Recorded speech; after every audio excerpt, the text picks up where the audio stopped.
Yeah, everybody, welcome back to Coffee Time with Almeida. Today is Thursday, June 3rd, 2021. That's the first Coffee Time with Almeida of 2021. And that's a very special episode today because we're bringing on a friend here from San Diego who I actually just got the pleasure of having a little meetup with before this. I'm going to stop rocking, everybody. Sorry. Woof. And Frank Martucci. So Chris Patino is coming to us from San Diego, and Frank Martucci is coming to us from Bristol, Rhode Island. And today we're going to talk about the bike ride that we're doing next week. We're going to talk about what Chris is up to in San Diego. We're going to talk a little bit about cancer. We're going to talk about mental health and a bunch of other stuff. So welcome, guys. Welcome to Coffee Time. Thanks for having us. Yeah, thanks, Chris. Thanks for making it happen. Thanks for joining us. I know it's hard for, even though we got the Zoom calls, it's kind of tough to get everybody lined up sometimes, especially where we're in different time zones. But this is awesome. This is awesome because there hasn't been too many West Coasters on Coffee Time. So, and this is so cool anyways. So Chris, tell us a little bit about yourself. Well, fortunately, it is coffee time over here right now because it's a little bit earlier than where you guys are. But yeah, about me. Wow, I live in San Diego. I've got 3 wonderful children, a beautiful wife. She's also the boss of our domain. But I couldn't do things without her right now, just based on what I'm going through in life. But I'm out here. I own a bar called Raised by Wolves. If you're in San Diego, come check us out. I have a small marketing agency called Simple Serve, where we work with brands big and small. But things in that arena are on fire right now, coming out of the pandemic, which is good. I also run something called Bartender's Weekend out here, which hasn't happened. It would have been our 7th Bartender's Weekend last year, and obviously we didn't do it this year, so we'll be doing number 7 and 22. And I have pancreatic cancer, which is we're coming up on it's almost been a year since my diagnosis, so could be worse, I suppose. So what's your last year been like? So you got that diagnosis during coronavirus. I got it. I got it on my birthday on July 9th last year. I was in the hospital, and that's when the biopsy came back. It was on my birthday, and they came in, and it's not like the movies. You don't go into an office and they don't sit you down. And it was really just like, oh, yep, yeah, you got cancer.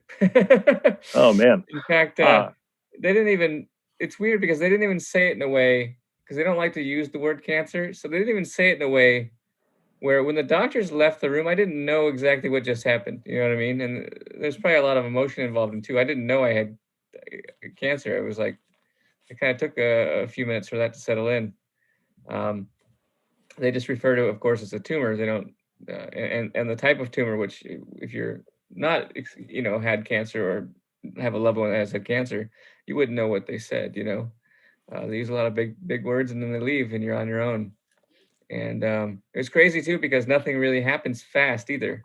You think, okay, I got cancer, we've got to act now, and it's like, well, a month later we started treatment. Oh man. Yeah, so it's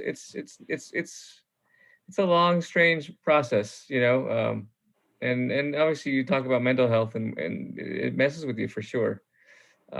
Fortunately, I have a lot of support and love and family, and that's kind of helped carry me through. Yeah, I mean, you go back to the solid foundation you built, right? Something like that, you know what I mean? Like, I think at first you're grasping at straws. You're just looking for anyone, any information, any support, anybody who wants to talk to you. I was given.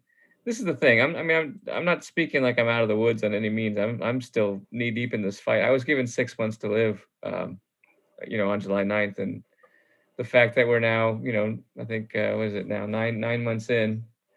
I'm counting each day as a blessing, and it changed your outlook and your perspective on life and things, and how you approach situations and how you react to certain things. And I'm fortunate that the treatment is, knock on wood, according to my doctor, going well as it could be. So, you wake up every day. The reality is you wake up and you're like, well, I don't know. Do I have days? Do I have months? Do I have years? And the same could be said for all of us. I mean, we could get hit by a bus tomorrow collectively. Hopefully that doesn't happen. We're in different time zones, so it's highly unlikely. But, it's different because now there's there's this stigma, there's this thing in your head that's like, oh, that's there, you know what I mean, that you have to worry about. And I don't know. Some days I am fine, and I try, and I'm trying to be strong for my family, of course. And I wake up some days and I try and act like nothing's wrong. But between us chickens here, every day it's there. Life is not the same. Like, my new normal is not the same as it used to be, and that comes through in what I'm able to do physically, what I can eat, the mental aspect, all these things, and just changes dramatically. Um, and I'm on a medicine right now that makes my hands and my feet numb, right? And not in a good way. It's more painful than painless, and so those are things that I have to adjust to. Sounds hard. Sounds really hard. Yeah, yeah, it sucks. There's no upside of having cancer, except for you hear from some friends that you maybe hadn't heard from in a while. That's about the only thing. So can you tell me a little about? I think you just launched an old fashioned.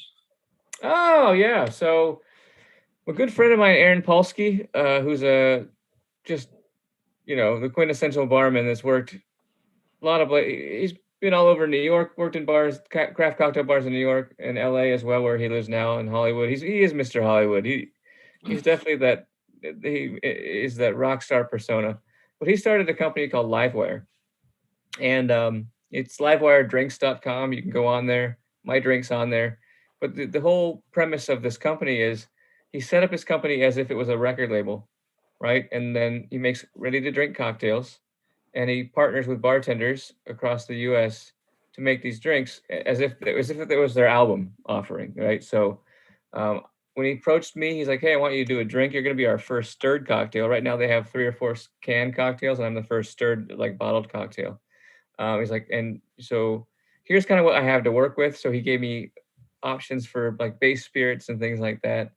And then he's like, and then I want you to pick an artist. I want you to design the label, work on your backstory. And then he puts it out. So it's like my album, right? This is my offering. And so we did something called the Alley Cat Old Fashioned, where he has some rye whiskey available to him. And then we came across this really beautiful spirit. It's an over oaked apple brandy being made up in Ventura, the Ventura Spirits Company. And that really, like, because it's over oaked, playing with a young rye, like, it really worked well together. And then I went and tested through just tons of different bitters. We ended up with bitter cubes, cherry bark vanilla bitters, and that kind of like completed thing. So it's got like a spiciness from the rye. It's got like hints of like a baked apple from this over oak brandy, and then the bitters tie it all together. And it just launched last week, so it's now available for purchase. Right now on the website, they'll ship anywhere in the U.S., and then it's hitting stores this week. Like it'll be at Raised by Wolves. I think it actually came in last night. But it's a super cool project. You guys should check it out. And he's got, man, I saw the roster of people that are following it. It's some amazing bartenders. So it's really cool to see what he's doing there. Cool, that's awesome. It's interesting. We're getting ready to open a cocktail bar, and we did so much pivoting over the last year for COVID. I almost forgot how to bartend, I feel like. But I forgot how to bartend years ago. For me, it's been, God, maybe 15, 16 years, because I went the other route. I got into brand education, worked for Pernod Ricard for 10 years as the director of brand advocacy. And then coming out of that, moving, basically leaving New York, it got too expensive. The 3 kids, well, at the time we had 2, but number 3 on the way kind of thing. And living in a 2-bedroom apartment on the Upper East Side just wasn't cutting it. Also, the landscape at the company I worked at had changed pretty dramatically as well. And I thought 10 years was a good time to duck out and see if I could bet on myself for a while. And, that's what I did. Essentially, I left and I started Simple Serve with a gentleman named Eric Castro out here in California, in San Diego. And that was our whole thing. Was we really threw it against the wall. I mean, it was like, we're consult on bars. We're going to do drinks for brands. We're going to help with strategy. We're going to do events. We're going to do it all. It's definitely streamlined since then, playing to the strengths. But it was a chance meeting at a company Christmas party for a company that I didn't really belong to. Just had a friend that was throwing the party, and I came along, and I met a gentleman named Arsalan Tafazoli who is one of the best restaurateurs, visionaries in our industry, especially in San Diego. He's got now it's 13 or 14 places out here, and the idea of Raised by Wolves was thrown about, and I heard the concept, and I didn't need to be sold anymore. I was in. It was a bit of a risk, we knew, because we opened a cocktail bar in a shopping mall, like a legitimate shopping mall, where we're across from a La Colombe coffee and an Apple store, right around the corner from Nordstrom, What? and you walk in, and we built out this beautiful bottle shop that's my baby. That's kind of my domain, where I curate the spirits that we have in our shop. And then you sit down at a fireplace that's in the middle of the shop, and it spins you into our bar, kind of like a Scooby-Doo style. And next thing you know, we've taken you out of the mall, and we've transported you to our own experience. You're in our world now, and it's a beautiful. We won in Vibe Magazine Best Bar in 2019, after being open for a year, so that was huge. And that's something that I don't get to be as involved right now because of what I'm going through on my personal side with cancer. But I still, I'm checking in there. I actually just went there for the first time in a year a couple of weeks ago, which was very surreal. But it's running well. We've got a good team. And we're doing good things. So anyway, that being said, I was very fortunate that opportunity came up, and that they were looking to get someone like me involved, and I jumped at the chance. So if That's you're in awesome. San Diego, go to Raised by Wolves. We have a couple of new spots that just opened up. One called Youngblood, which is definitely worth checking out if you're out here. It's like a prefix. You pay a ticket price, you get 3 cocktails at this like really really ornate, beautiful space downtown. Um, I think he's got a members only club opening up soon as well that he's working on. So it's kind of like a workspace but cocktail centric. So should be cool. Frank, you been there yet? I have a story about meeting Chris at Raised by Wolves, but can we hear it, or is it internet worthy? Is it internet? No. It just it speaks it speaks on behalf. My wife, by the way. Hi. You might as well come say hi. You're on. Please. We're doing a podcast. Zoom. Hi. That's Heather. Hi. So nice to meet you. Yeah. She's the boss. Thanks for letting Chris come on today. Yeah.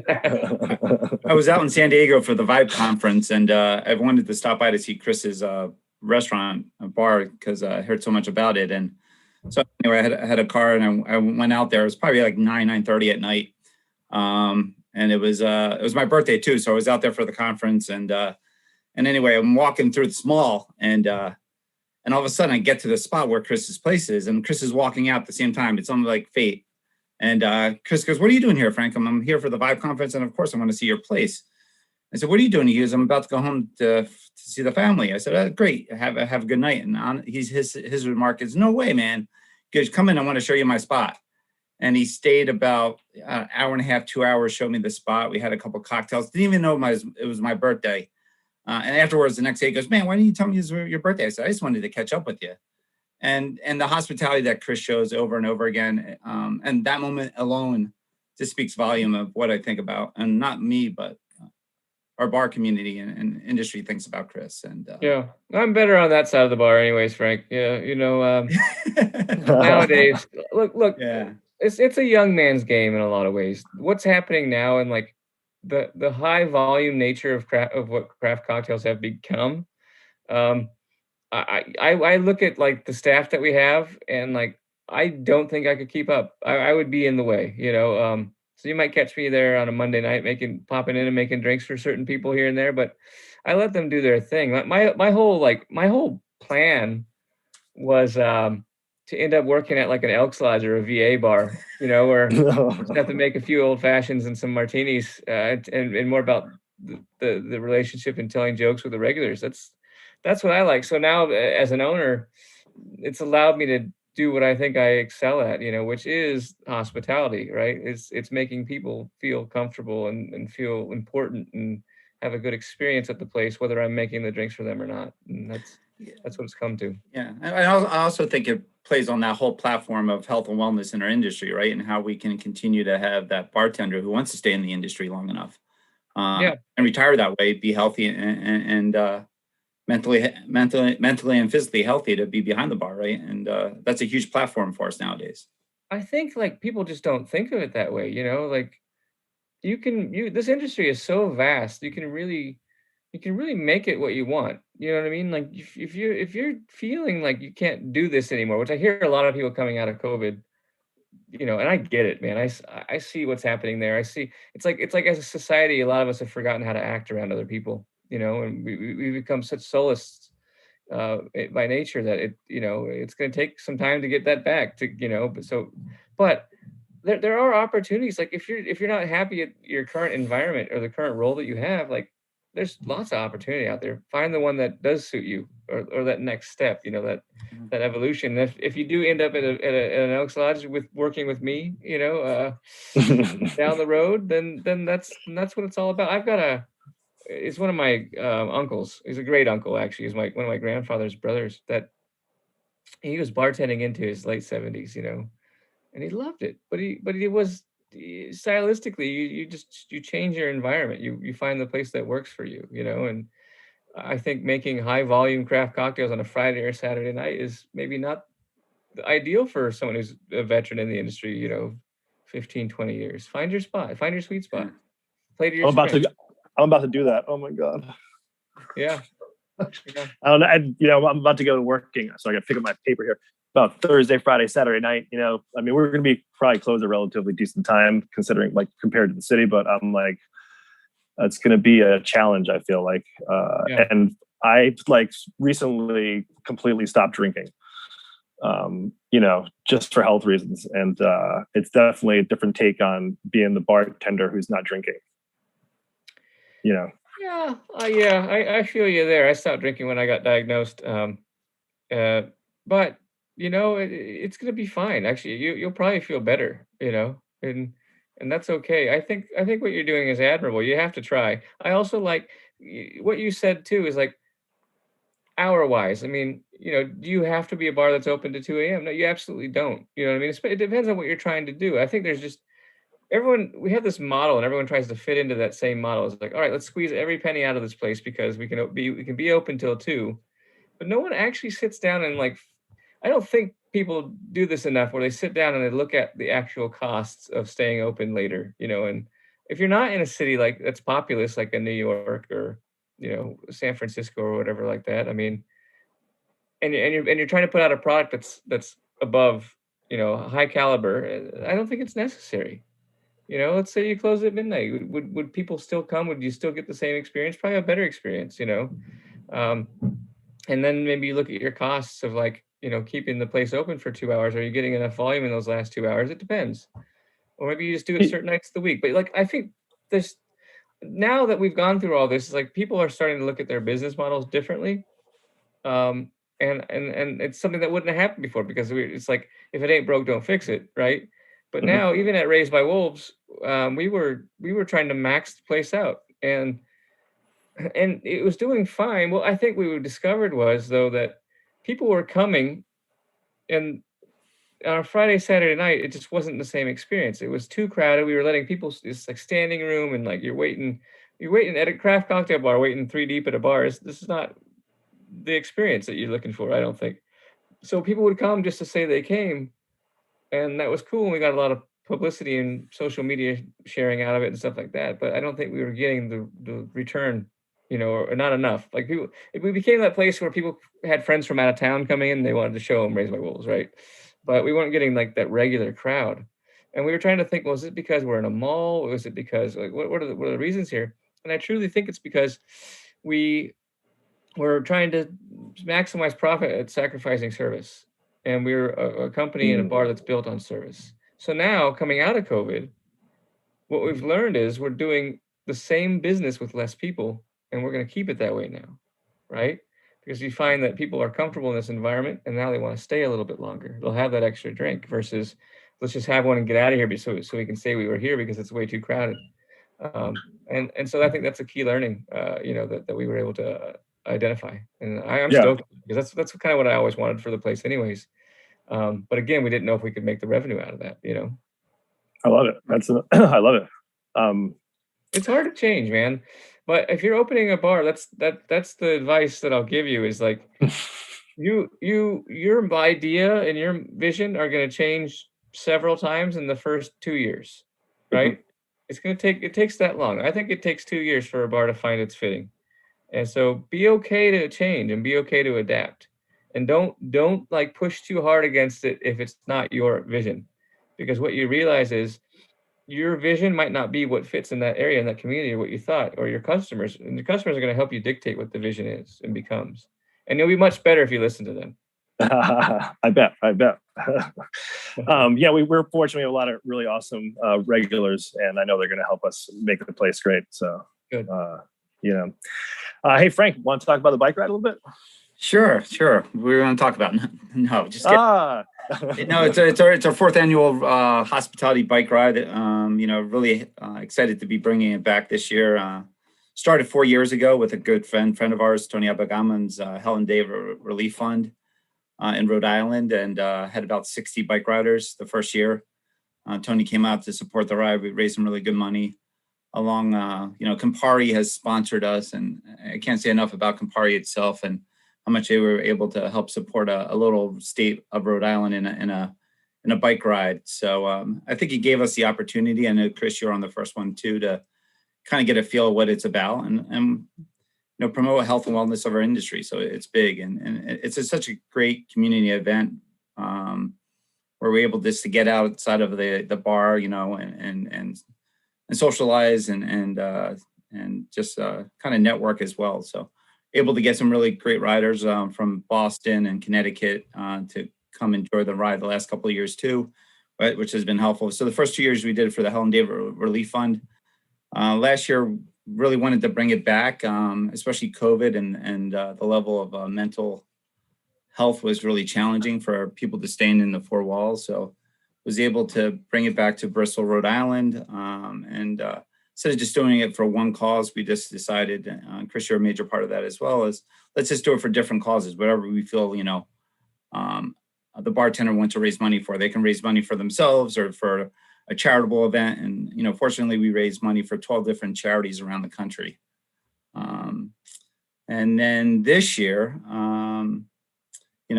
still in that COVID landscape and wanting to do it and, glad to see how we're coming out of it. For some reason, I always wanted to try to do something for Chris and, I admire his openness on the social media platform of why he struggles or how he struggles with his diagnosis. And I kind of wanted to do something. So pedaling for Patino just kind of rolled off the tongue.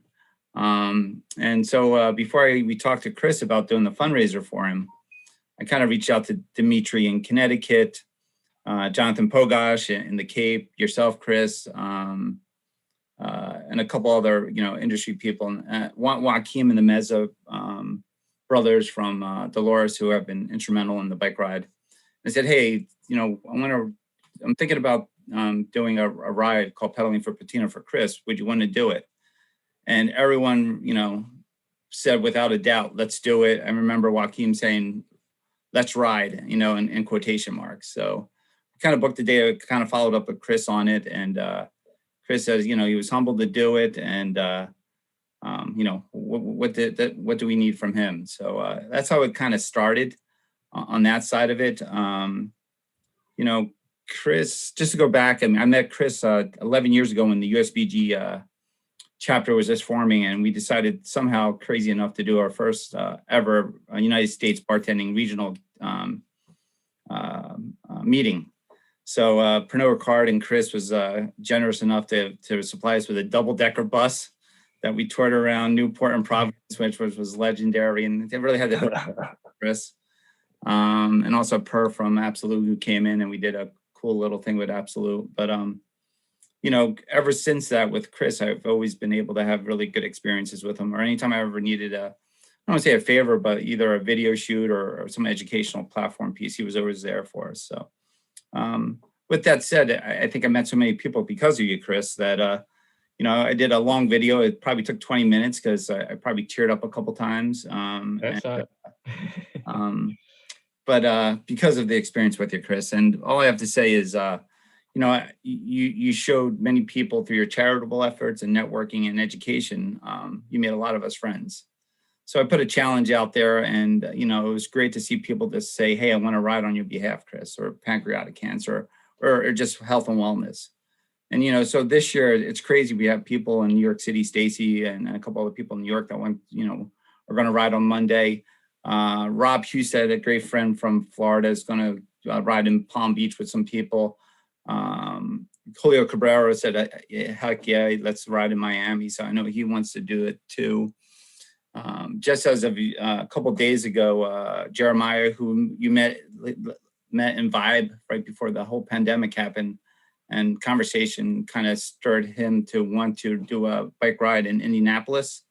Yeah, he and Sean Fittner have been really good to me and just check in on me a lot, and I've been speaking to them a lot, and I'm gonna try and do like a mile around Coronado. I don't know how far I can go, but I'm gonna great. I'm gonna So I think something from a little state of Rhode Island of us doing a bike ride and saying that we can do it in Rhode Island, and just having other people wanting to jump on a bike and ride it speaks volume of yourself, Chris, and how much we love you, and how much we care about you. So, and this is not this. I think the whole industry in general. I think we want to live a healthier lifestyle. Chris, kudos to you for not drinking and stuff like that, and we're seeing a lot of that piece happening as well for both of you.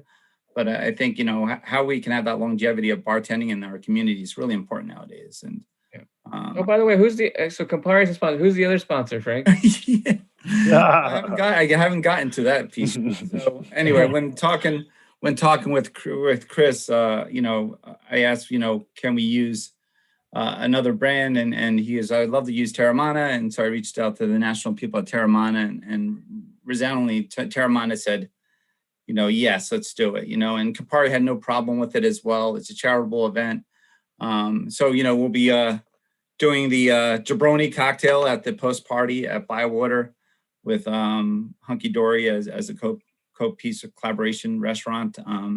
But Terramana has been great with that piece, and Mike Lazaro has been key on supporting the race. So he'll be biking with us. Gary Drissler and Dominic Italiano from Campari in the USA. How about Italiano for a last name for a Campari rep, right? I mean, it's like destiny. He's but they've been every year they've been supportive of the ride. So we can't really speak enough about Terramana and also Campari on the support and supporting the post party, supporting the rentals of the bike, advertise anything we've asked for from either people. They've said yes. On the other side of it, Chris, too, I just besides that, there's little suppliers in Rhode Island who want to do it. Bully Boys Distillery out of Mass are bringing in some riders to help do the ride this year. And, so it just really transcended about not so much a brand or anything about that. It's about our industry and being healthy and supporting a great cause and great people. Yeah. So it's hard to be healthy, and it's interesting because you talk about the cost of being open late, but it's the cost of being open late on your bartenders and your staff too, and you're right about, I think, dialing it back and making yourself a little more rested and feeling better is better for your guests too, right? Mm-hmm. And it's hard. It's like, in the middle of the pandemic, basically in December, I was just like, I'm way overweight. I'm on all kinds of medication. I got to do something. And I was like, I don't think I can ever lose the weight. And then I joined Noom, honestly. And, from there went into okay, let's fix my mental health. So I started to see a therapist and, went from there, and, things are a hell of a lot better for everybody, for myself and people around me. And, I was definitely a high strung person and trying to dial that back. But, I feel I'm like being behind the bar. Hopefully I'm inspiring some people a little bit to, to make help, just take some more time for themselves, and, when you take more time for yourself, I think it's better for everybody around you, Yeah. I know what's it out in San Francisco, the PIN Collaborative that shows that you don't drink is a nice sign of the industry too. I just gave person that works for us, and just celebrated 1 year, and I wound up giving her a pin, and she was just like blown away with that piece. Like, there's so many different angles. I know, Chris, you do the, you Simply Surfs helps do the motivation or meditation Mondays. Yeah, we're working with Beam the three of Centauri right them. now. We have a meditation program that we started. It's every last Monday of the month. It's pre-shift meditation. We partnered with this group called Mindful out of New York, which are just like really, really well-known experts in the field. I wish more people would join, so please join. It's Zoom, so there's unlimited room. But if you really care about mental health and you're looking to find mindfulness, and join us, it's a fun 30 minutes of just finding yourself and learning how to breathe and focus on your own energies. We also did this same with Beam Centauri. We did a bartender playlist program, which is another thing that came out of the pandemic. Was we were sitting around and we're like, well, what do people miss the most? And it's like, well, you missed that bar experience. It's like, okay, well, how can we kind of bring that home, because everyone's doing at-home cocktails and things like that. So we partnered with a bunch of bartenders to create a drink and then create a playlist, that tie the two together, and then put that all on Spotify, so that if you're at home, you could actually like make this bartender's drink and listen to their playlist and get that, kind of 360 experience at home. And that's actually been going really well. We've got that going through September, and hopefully it gets renewed, because I think there's been a lot of eyes on it, but it's fun too. You get to see these really like elaborate playlists. I mean, we're talking, eclectic is the word, I guess. Where it's like you think you know somebody, and then you tell them they have to put together an hour's worth of music, and it can't be more than that. And it's just trying to, you have so many things going through your head, like, all right, what do I want to play, but what are people going to think when I play that, or like, and so just like finding that perfect, it ends up being like 12 songs, and 12 songs that kind of define you. It's tough to do, but it's a lot of fun. Oh, I want to do that. Yeah. Check us out. That's on Instagram. It's at Bartender Playlists on Instagram. Yeah, I mean, just a plug for the Meditation Mondays. I've attended 3 of them. So great. I mean, definitely get you in a zone, and I appreciate the efforts on that side of it. Yeah, thank you. Back to the bike ride, if I can, real fast. Chris, if we can just post the signups. We are in the bartending community, so people are last minute, but signups are going well, so that's good. If somebody doesn't have a bike, due to our sponsors as well, we were able to get good rental bikes this year for those who want to use them to get on the bike path as well. It's 25 miles on that side. So please, when you sign up, if you do need a bike, just let us know on that side of it. For that piece on that side of it. I want to say one thing. Happy birthday to Ben Terry, a good friend of ours who's helped a lot with this bike ride. So it's his birthday today. So a big shout out to that. And also, I just want to say, just found out that Mia Mestrioni, who planned or is still planning to do the bike ride in Rhode Island, father passed away 2 weeks ago. So we sent us to her. I've just been in contact with her too. She's wonderful. Yeah, but great girl, and hopefully she'll join it. And just got breaking news: Jonathan Pogosh, who was on the fence on doing the ride, is coming out of retirement, and he'll be on the bike. Ooh, yeah! It's because Joe. That's a breaking news Joe alert. Called him out. That's why. Joe called him out on your thread. I'll tell you what. One thing that I find, I don't know if it's funny or like, I don't think anyone in San Diego is doing it. You know what I mean? This is where I live. It's like, right. I haven't maybe pushed it enough because I didn't. I'm sitting here going like, well, can I do it? And I'm like, there's no way I can do 25 miles. Like I just can't. Like my health right now and stuff. But I told Heather, I'm like, we're gonna get on the bikes on Monday. I don't care what we do. We'll ride. I don't care if it's a mile. And so I'm gonna try and get a few people to join us on doing that. We got to watch Pogosh. He might do that thing like with the marathon where he jumps in a cab and makes it to the finish line. So. I'm fine. Hey Frank, I would be fine with people at home on Peloton, hopping on their Peloton bikes and joining us. That's pretty right.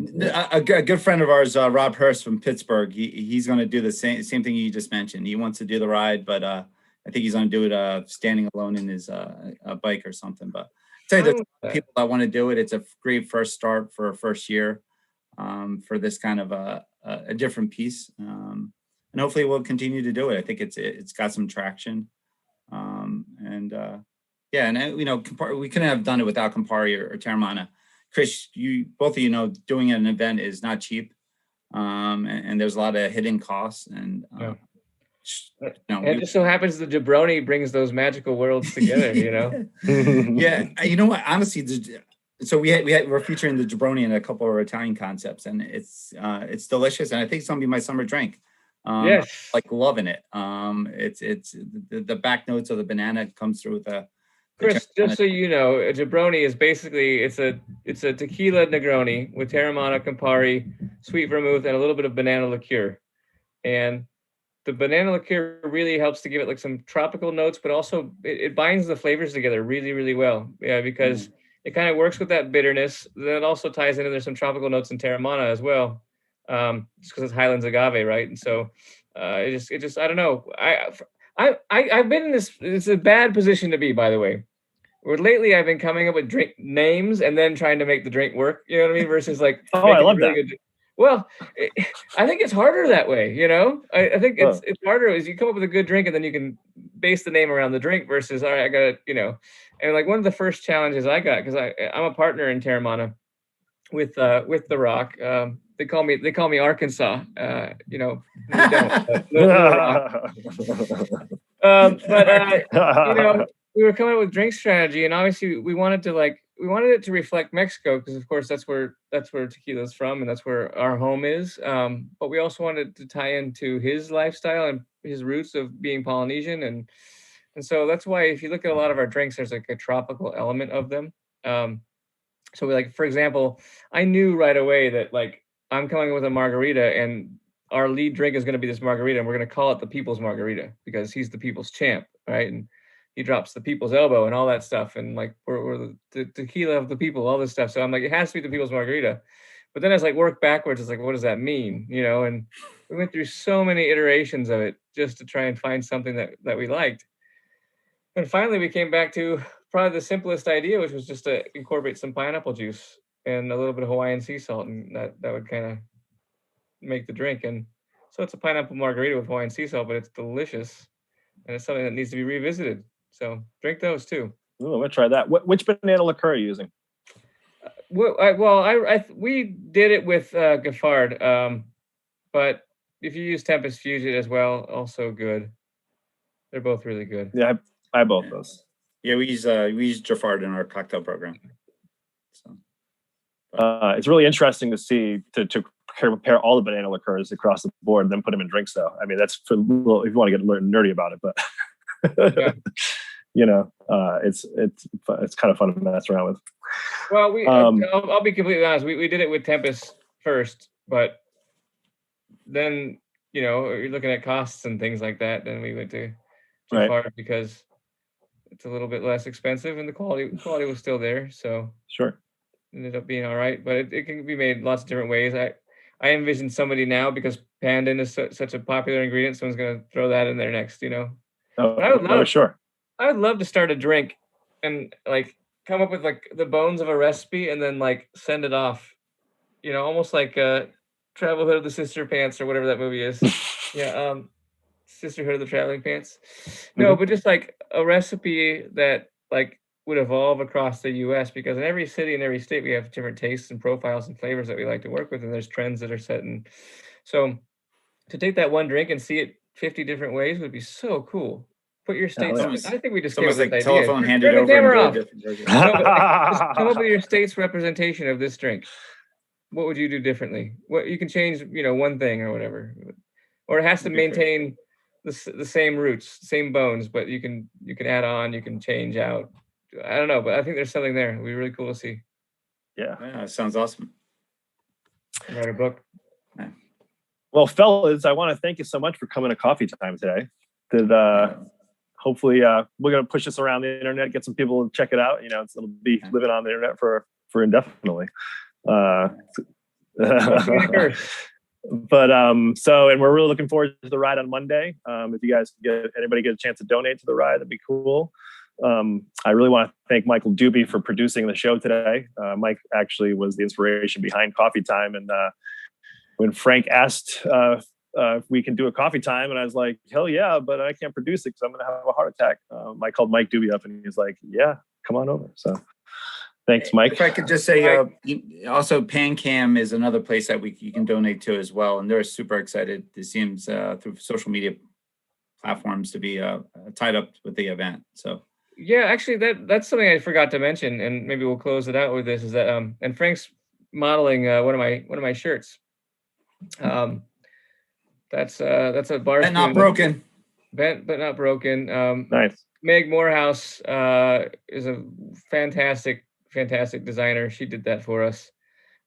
She's got a company called Love and Victory, but we have a website. It's thistshirtfightscancer.com.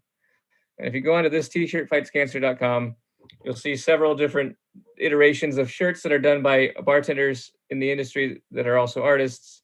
They're not all cancer related. Our flagship shirt does indeed say "This T-shirt fights cancer."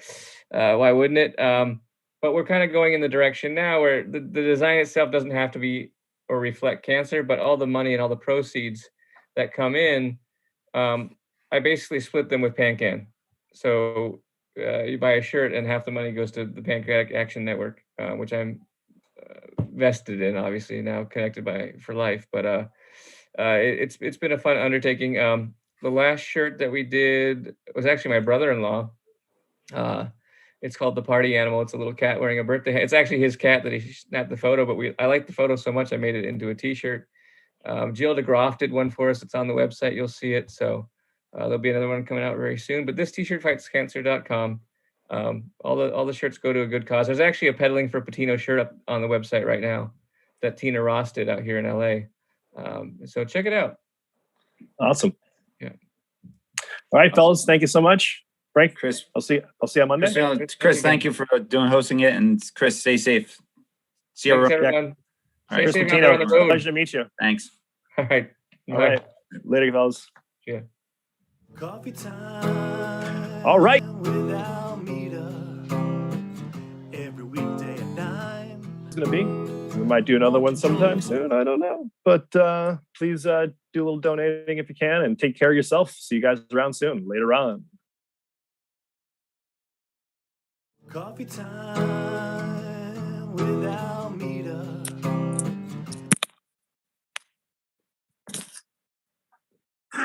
So when they jumped off, it totally Fucked everything up. Oh, that's okay. I should have told them not to jump off. I totally fucking forgot. when I saw them jump off, then I just went to the clothes. Yeah. So I started to go to the clothes, and then you were like, "Hey, everybody!" And then I went back to you. Oh, whatever. Don't worry about it.